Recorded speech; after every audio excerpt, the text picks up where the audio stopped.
வணக்கம். உங்கள் பிரியாணி மாஸ்டர் முகமது அனீபா.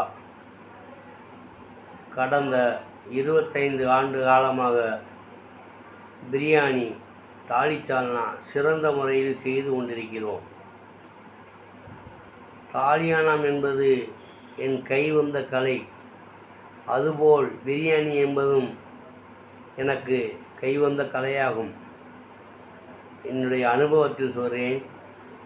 25 ஆண்டு காலம் அனுபவம் பெற்று இந்த பிரியாணியை எப்படி சுவைமிக்க கொண்டு வர முடியுங்கிறது எனக்கு அனுபவம் கூட. அதேபோல் தாலியானம் சிறந்த முறையில் செய்து கொடுப்போம். டிஃபன் வகைகள்: இட்லி, வெண்பொங்கல், அசோக அல்வா,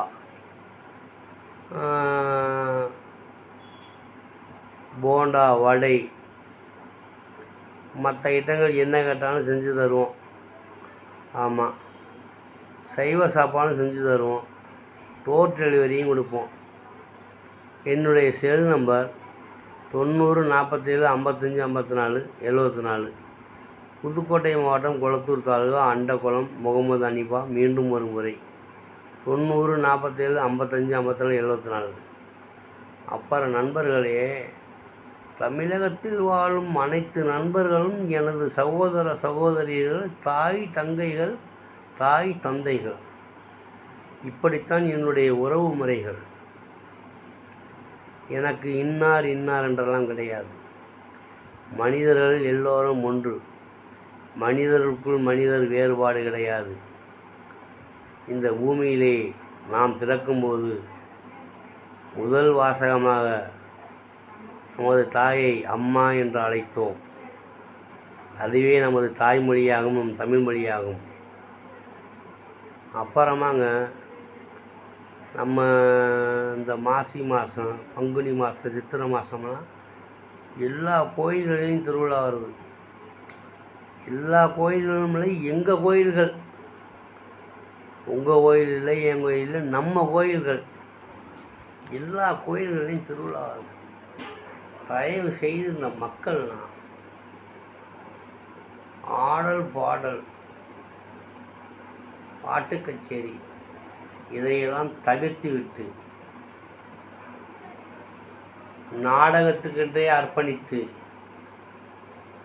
அந்த முடியை அவர்கள் வளர்த்து தெய்வத்துக்கு சமமான ஒரு கட்டுப்பாட்டுடன் வள்ளி திருமணம், ஹரிச்சந்திர மயனகண்டம், பொன்னர் செங்கல், இன்னும் எத்தனையோ வகையான நாடகங்கள் கடந்த 25 ஆண்டு காலமாக கோயில்களில் வைத்து கொண்டிருந்தார்கள். அன்று மழை வெள்ளம் பொழிந்தது, காட்டாறு கடந்து ஓடியது, மக்கள் பஞ்சமில்லாமல் வாழ்ந்தார்கள். இன்று மழை இல்லை. வருடத்துக்கு ஒரு முறை இப்படி அண்ணாந்து வானத்தை பார்க்கின்றோம். மழை வல்லை. வருவது போல் தெரிகின்றது, ஆனால் வருவதில்லை. காரணம், நாடகம் என்பது அவங்களுக்கு கலை மட்டுமல்ல, தெய்வத்தின் கட்டுப்பாட்டுடன் தெய்வத்திடம் ஆசீர்வாதம் வாங்கி கொண்டு, அருள் வாங்கி கொண்டு நாடகத்தை நடத்தி முடித்தவுடன் மலையை ஆகாயத்திலிருந்து 30 தேவர்கள் இறக்குகிறார்கள். இந்த நாடகங்கள் கலாச்சாரம் ஒழிந்து விட்டது. தமிழக மக்களே, மீண்டும் ஒரு முறை நாடகத்தை தமிழகத்தில் கொண்டு வாருங்கள்.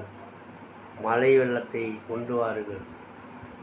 20 அடியில் கடந்த தண்ணி 200 அடியில் இன்றைக்கி தண்ணி தோண்ட வேண்டியது இருக்கிறது.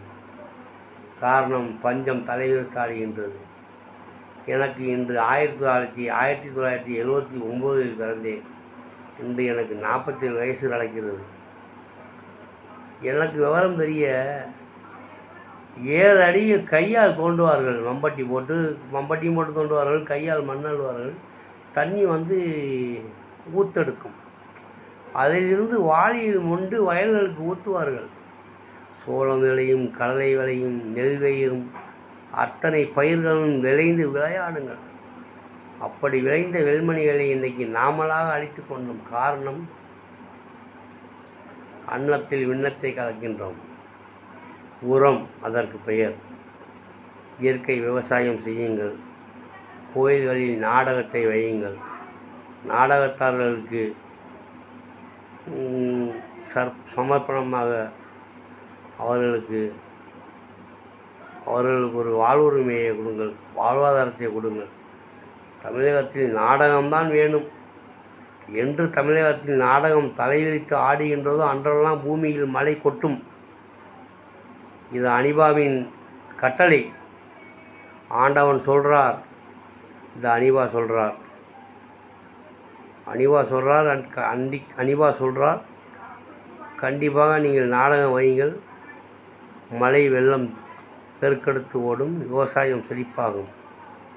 அதுபோல் இந்த புஞ்சை நஞ்சை என்று சொல்வார்கள், எனக்கு தெரியவில்லை புஞ்சை எது நஞ்சை என்று. எனக்கு தேவை வயல்கள், கொள்ளைகள், இது ரெண்டு தான் தெரியும். இந்த கொள்ளைகளை நல்ல லாபம் கிடைக்குது என்று சொல்லி மனைக்கட்டாக விற்று விடுகிறார்கள். அதிலெல்லாம் ஒரு காலத்தில் கடலை, சோளமெல்லாம் விளைந்தது. இந்த லட்சக்கணக்கில் விலை போகவும் பணத்திற்காக விற்று விடுகின்றார்கள். தயவுசெய்து மக்களை அந்த நிலத்தை விற்க வேணாம். இங்கே விவசாயம் செய்து மக்களுக்கு வாழ்வாதாரமான உணவுகள், தானியங்களை விலைக்கு வியுங்கள். மக்கள் நல்லபடியாக வாழட்டும். அனைத்து கோயில் திருவிழாக்களிலும் நாடகங்களை வையுங்கள். மழையை பெய்யச் சொல்லுங்கள். விவசாயத்தை பெருக்கெடுங்கள். வாழ்க வளமுடன். என்றும் என் தாய் மண்ணில் பிறந்த தமிழ் மக்களுக்கு உங்கள் அனிபாவின் வாழ்த்துக்கள்.